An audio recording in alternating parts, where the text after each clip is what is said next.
လုံးကျန်တက်ပြည့်တင်တန်းရဲ့တတိယအဆင့်မှာတော့မထင်မှတ်ထားတာတွေကြုံခဲ့ရပြီးအဲ့ဒါတွေကြောင့်ပဲစာမီးပွဲကိုရက်တန်ကစစ်ဆေးသူကတယောက်ချင်းနာမည်ခေါ်ကအောင်ပေးခဲ့ပါတယ်။တိုရာမာရုကတော့ဆာဂါမိုတိုရဲ့နာမည်ကိုကြားခဲ့တာကြောင့်သူ့အိမ်တော်ရဲ့နာမည်တူနေတာပဲလို့တွေးနေပြီးစစ်ဆေးသူကဆာဂါမိုတိုကိုဂန်နဝင်ကျေးသားဆိုပြီးနာမည်ကြားဦးပေမဲ့လူကိုတော့ခုမှတွေ့ဘူးကြောင်းနဲ့ဘာလို့ဝင်ပြိုင်လာလဲလို့မေးခဲ့ပါတယ်။ဆာဂါမိုတိုကလည်းကိုရီကိုရာကိစ္စကြောင့်လို့ပြောခဲ့ပြီးတိုရာမာရုကမယုံနိုင်အောင်အန်ဟောကဖန်အဖြစ်မှာဆွန့်လွတ်လိုက်ပြီးဒီဖက်တီးကြီးအတွက်10နှစ်လောက်အချိန်တွေရင်းနှီးမိပါလားလို့နောင်လိုက်ရနေခဲ့ပါတယ်။အဲ့ဒီနောက်အတွေးပြောင်းသွားခဲ့ပြီးဆာဂါမိုတိုရဲ့ဖြစ်တည်မှုကိုလက်မခံမိလိုက်တာကြောင့်ငါကဖန်အစ်မဟုတ်ပဲပေါ်ပင်လုံနေတာပဲလို့တွေးနေခဲ့ပြီးအတွေးတွေကိုနားထောင်နေတဲ့ရှင်းကလည်းလူသစ်လေးကတော့အခုတော့နားလဲသွားပြီလို့တွေးကကြိတ်ပျော်နေခဲ့ပါတယ်စစ်စေးသူကတော့နိုးလာတဲ့ရှင်းရကို JAC လက်လွဲပို့မယ်လို့ပြောကမဖူယူကလည်းချက်ချင်းတောင်တက်တဲ့နေလို့ပြောခဲ့ပြီးရှင်းရကတော့တကိုယ်လုံးကြိုက်ခဲနေရကြောင်းငိုနေခဲ့ပါတယ်စစ်စေးသူကတော့လူတွေကိုတတ်ခဲ့ပြီးအခုမှမသိကျင်တယ်လို့မလုပ်နဲ့လို့ပြောခဲ့ပြီးရှင်းရကလည်းចောင်းစရိတ်အတွက် online ကနေအလုပ်တစ်ခုကိုလက်ခံမိပြီးလောက်အပ်တဲ့ကတမင်ကောင်းစွနဲ့လူကမယုံရမှန်းထင်ခဲ့သားပဲလို့ပြောနေခဲ့ပါတယ်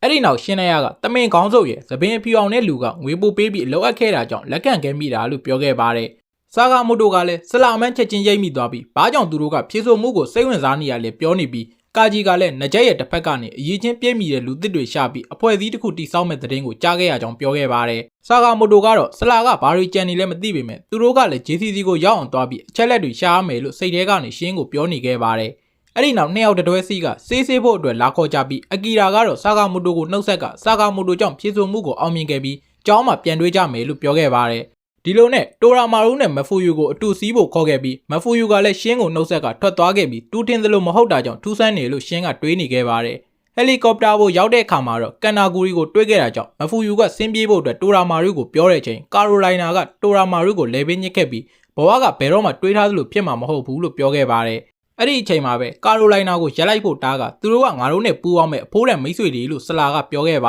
တယ်လမ်းကြားတစ်ခုထဲမှာတော့ရှိဘာကကန်နာဂူရီဘယ်ပြောက်နေရလဲမေးနေပြီးနာဂူမိုကလည်းရုပ်ရှင်သွားရိုက်နေတာဖြစ်နိုင်ကြောင်းပြောခဲ့ပြီးအိုဆာရာဂီကလည်းသူ့ကိုအိုရာကထုတ်တင်တယ်လို့ပြောခဲ့ပါတယ်ရှိဘာကလည်းအစတည်းကမခန့်သင့်ပေမဲ့စီမံခန့်ခွဲဖို့ကိုသူလည်းမကြော်လွန်နိုင်ဘူးလို့ပြောခဲ့ပြီးနာဂူမိုကလည်းကန်နာဂူရီကအိုရာအဖွဲ့ဝင်တယောက်နဲ့ရုပ်ရှင်ရိုင်စကားများကတတ်မိခဲ့တာကြောင့်အိုရာရဲ့ရောက်လာတာလို့ပြောခဲ့ပါတယ်အဲ့ဒီနောက်တပ်ဖြည့်ကန်ဆယ်မဲ့3ခုဝယ်ခဲ့ပြီးရှိဘာနဲ့နာဂူမိုကတော့ဆလာအမှုအတွက်တာဝန်ကျခဲ့ပြီးအိုဆာရာဂီကတော့ဂျေးသာမရှိရင်ဘာဖြစ်သွားမှလဲလို့မေးခွန်းထုတ်ခဲ့ပါတယ်ရှိဘာကတော့ဂျေးသာမရှိရင်ဂျပန်နိုင်ငံလည်းပျက်စီးသွားမှာဖြစ်ပြီးရဲတွေကလူဆိုးလူမိုက်တွေကို30%ပဲဖမ်းနိုင်ပြီးကျန်တာကသူတို့ဖြည့်ရှင်းရတယ်လို့ပြောခဲ့တာကြောင့်နာဂူမိုကအဲ့ဒါကလည်းသူတို့သိတဲ့အမှုတွေလောက်ပဲဖြစ်တဲ့အတွက်ပြန်တွက်ကြည့်ရင်30%ပဲရဲတွေကဖြည့်ရှင်းကြတာလို့ပြောခဲ့ပါတယ်အိုဆာရာဂီကလည်းဒါဆိုရင်ကျန်တဲ့90%ကိုသူတို့ကဖြည့်ရှင်းပေးနေရတာပဲလို့ပြောကမဲချစ်ခဲ့ပြီးကန်ဆယ်မဲပေါက်သွားခဲ့တာကြောင့်ရှိဘာကမဲတွေကမစ်ရှင်အတွက်မဟုတ်ပဲစုငွေလည်းတကယ်ပါတာပဲလို့ပြောခဲ့ပါတယ်ဒီလိုနဲ့အိုဆာရာဂီကရန်2000ပေါက်ခဲ့တာကြောင့်နာဂူမိုကနေလက်စာကျွေးဖို့ပြောခဲ့ပြီးအိုဆာရာဂီကလည်းကိုငွေနဲ့ကိုပေါက်တောင်မှမကျွေးနိုင်ဘူးလို့ပြောခဲ့ပြီးရှိဘာကလည်းပိုက်ဆံကိုနာဂူမိုရှင်းလိုက်တာတွေးလိုက်တယ်လို့ပြောခဲ့ပါတယ်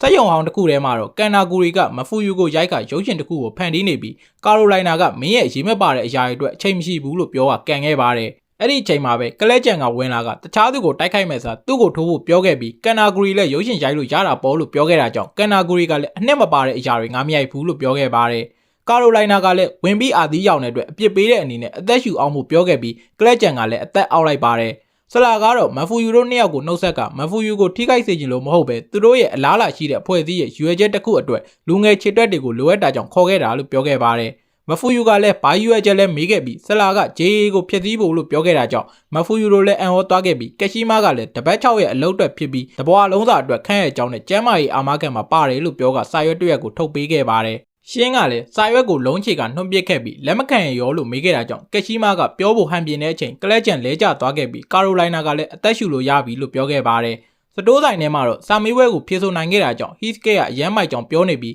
ရှင်းကလည်းသူတို့ကအပျော်သွားလို့တာမဟုတ်ပဲ JCC ဘဏ်ကတဆင့်ဆလာကိစ္စစုံစမ်းဖို့လို့ပြောခဲ့ပါတယ်အဲ့ဒီအချိန်မှာပဲဟာနာကစာရေးကိုကင်ကဝင်လာခဲ့ပြီး JCC ကပိုးလိုက်ကြောင်းကိုပြောခဲ့ပြီးဖွင့်ကြည့်တဲ့အချိန်မှာတော့အမတ်စင်းဖြစ်နေပြီးရှင်းကနံပါတ်1ဖြစ်နေခဲ့ပါတယ်ဒီလိုနဲ့အားလုံးကအန်ဟောကရှင်းကိုတော်ကြောင်ချီးကျူးနေပြီးဆာကာမိုတိုရဲ့အမှတ်ကိုမေးတဲ့အခါမှာတော့ဆာကာမိုတိုကသူကြတယ်လို့ပြောခဲ့ပါတယ်ဒါကြောင့်ရှင်းက JCC ကိုဖုံးဆက်ကဘာကြောင့်ဆာကာမိုတိုကကြတာလဲလို့ကွန်ပလိန်းတက်ခဲ့တာကြောင့်စစ်ဆေးသူကပြိုင်ပွဲဝင်စီးမြဲအရစုကြီးထုတ်ထားသူတွေကအကျုံးဝင်ဘူးလို့ပြောခဲ့ပါတယ်အဲ့ဒီနောက်နာဂူမိုက JCC ဝင်ကိုဖြစ်နေရလားလို့မေးခဲ့ပြီးရှင်းကလည်းဘယ်တော့ကရောက်နေရလဲမေးကနာဂူမိုကဖြေဆိုတာတောင်ကြာသေးတာလားလို့ပြောကဆာကာမိုတိုကိုလှောင်ရရှိခဲ့ပါတယ် ဒါကြောင့်ဆာဂါမိုတိုကဒေါသထွက်ခဲ့ပြီးနာဂူမိုကလည်းစိတ်မပူဖို့နဲ့အတန်းသားအဖြစ်ဝင်လို့မရရင်ဆရာအဖြစ်ဝင်လို့ရတယ်လို့ပြောကရှောက်လွှာတစ်ခုပေးခဲ့ပါတယ်။အဲ့ဒီနောက်နာဂူမိုက JCC ကိုဝင်ဖို့စီစဉ်နေတာကြာပြီဖြစ်ပြီးအခုကတာဝန်တစ်ခုနဲ့အချိန်တိုက်နေရကြောင်းသူ့အစားသွားလိုက်ဖို့ဆာဂါမိုတိုကိုပြောခဲ့ပါတယ်။ဒါပေမဲ့ဆာဂါမိုတိုကသူ့ရုပ်ကိုကျောင်းကလူတွေကသိနေရကြောင်းဝင်ဖို့မလွယ်ဘူးလို့ပြောနေပြီးနာဂူမိုကလည်းဆာဂါမိုတိုမိမပဲလှည့်ကြည့်ခဲ့ပါတယ်။ဂျပန်လုံးကျန်တပ်ဖြည့်ရေးတင်တဲ့ JCC မှာတော့ကျောင်းသား1000ကျော်ရှိပြီးလေ့ကျင့်မှုတွေကပြင်းထန်တာကြောင့်အသေးပြောက်တွေပါရှိတဲ့ပြီးအဲ့ထဲကနေအောင်သွားတဲ့သူတွေကလည်းပရိုအဆင့်ထိရောက်ကြပါတယ်